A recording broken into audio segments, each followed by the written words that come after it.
el Vaticano, ¿no? Y era invierno, hacía frío. Yo también soy industrial, así que venía de mi fábrica a 7:30 de la mañana porque no podíamos pagar la quincena.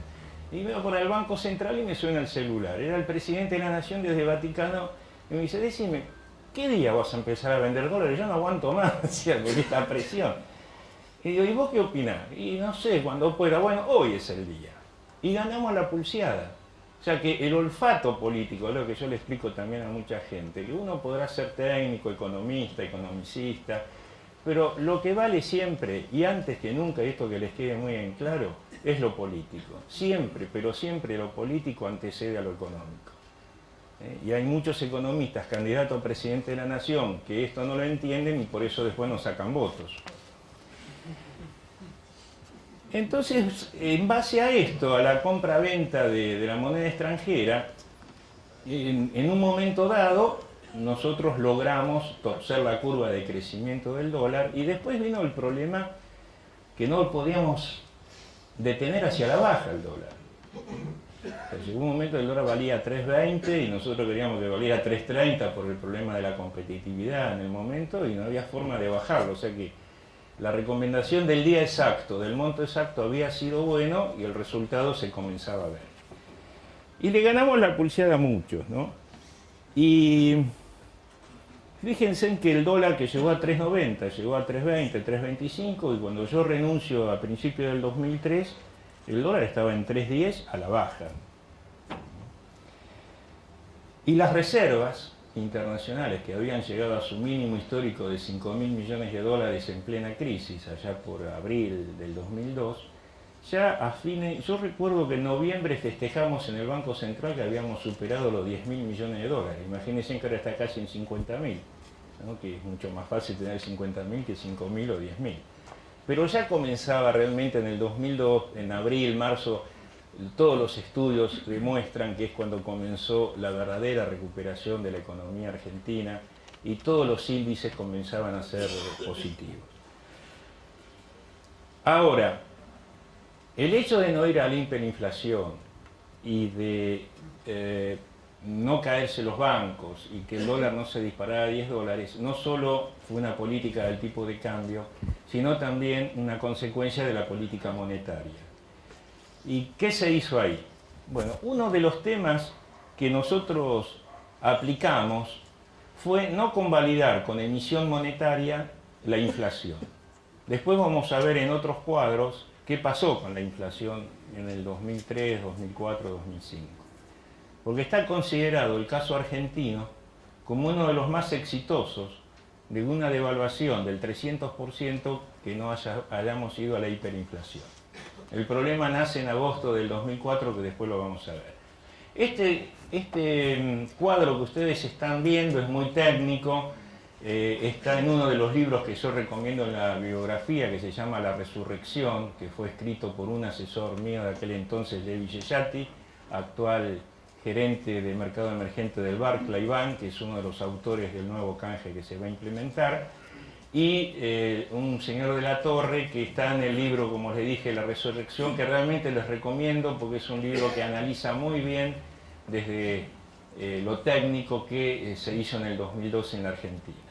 Y acá es muy importante establecer qué pasaba con la demanda real de peso, a ver si lo puedo explicar bien. En los agregados monetarios hay tres agregados muy importantes a tener en cuenta. El M1, que es la guita que tenemos en los bolsillos los argentinos, para hablar claro, billetes y monedas en el bolsillo de la población. El M2 es el M1 más los depósitos a la vista, cuentas corriente y caja de ahorro, y el M3 es lo mismo, M2, pero con los depósitos a plazo fijo. Este cuadro que incluye las cuasimonedas que habían emitido las provincias. Bueno, en Buenos Aires teníamos el patacón, recuerdan, ¿no? Y cada provincia, porque no solo teníamos el problema del peso que se devaluaba, sino el circulante con las cuasimonedas. Pero lo que se empieza a ver, por eso hay una flecha ahí de corte, como ven ustedes, en cuasimonedas y la demanda real de pesos, que a partir de marzo del 2002, si bien el tipo de cambio se dispara casi a 4 pesos, la demanda de pesos comienza también a fortalecerse. Y este fue el primer síntoma de credibilidad en el modelo económico. O sea, la gente volvía a tener pesos en los bolsillos y ya no quería comprar tantos dólares, sino que demandaba mayor cantidad de pesos porque, bueno, porque creía que nosotros íbamos a defender el valor de la moneda.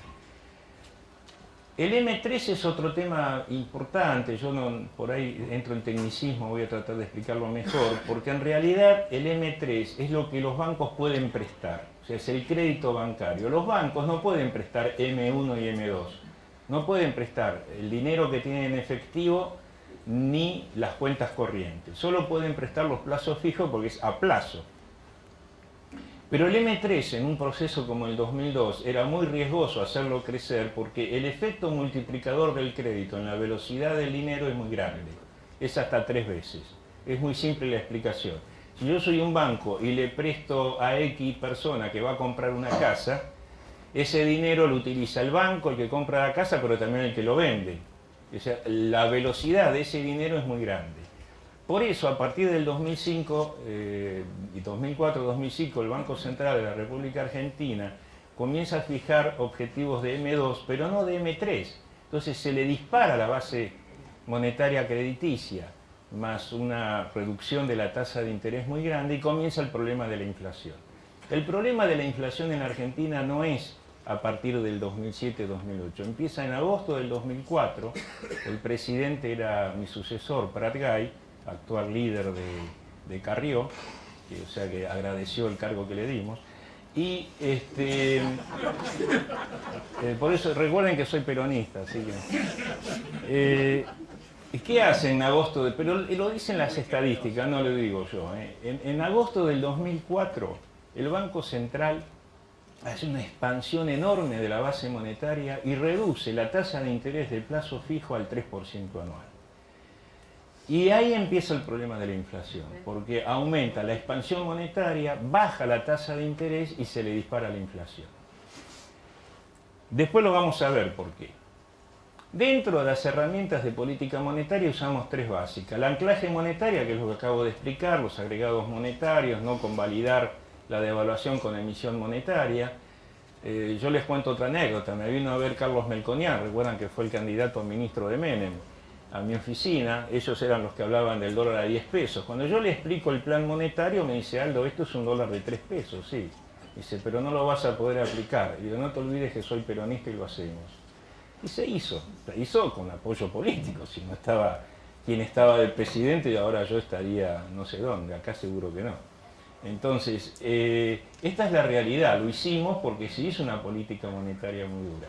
Pero ¿qué más se hizo? Bueno, el tema de la reestructuración bancaria, y ahora acá viene el tema que cualquier coincidencia americana con el 2002 es pura casualidad. Nosotros tomamos una decisión, que era salvar a los bancos. Una decisión política y técnica, a través de los redescuentos y las fusiones. ¿Cómo se hizo? Bueno, el Banco Central otorgó redescuentos a los principales bancos por casi 20.000 millones de dólares. Ese fue el costo del salvataje. Pero hay una salvedad, se cobraron todos los redescuentos, todos. Es inédito en la historia económica financiera mundial que un Banco Central haya dado este volumen de redescuento y se cobraron todos. ¿Por qué? Porque se impidió la caída de los bancos, siempre actuando el día antes y no el día después, que es el grave error que está cometiendo el Banco Central, no solo de Estados Unidos, sino de Europa, que están actuando el día después. Y en el negocio bancario, cuando hay corrida, hay que actuar el día antes, porque el día después es tarde, ya es tarde.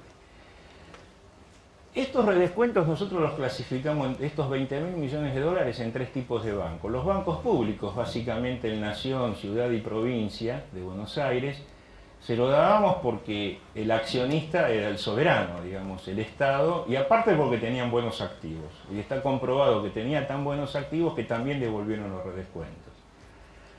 La tan famosa y criticado fideicomiso del Banco Provincia, ¿se acuerdan? Por la ley. Bueno, acá tengo un amigo que estaba en ese momento de 1.100 millones de dólares y está cobrando todo. Se cobra todo. Quiere decir que ahí no hubo vaciamiento.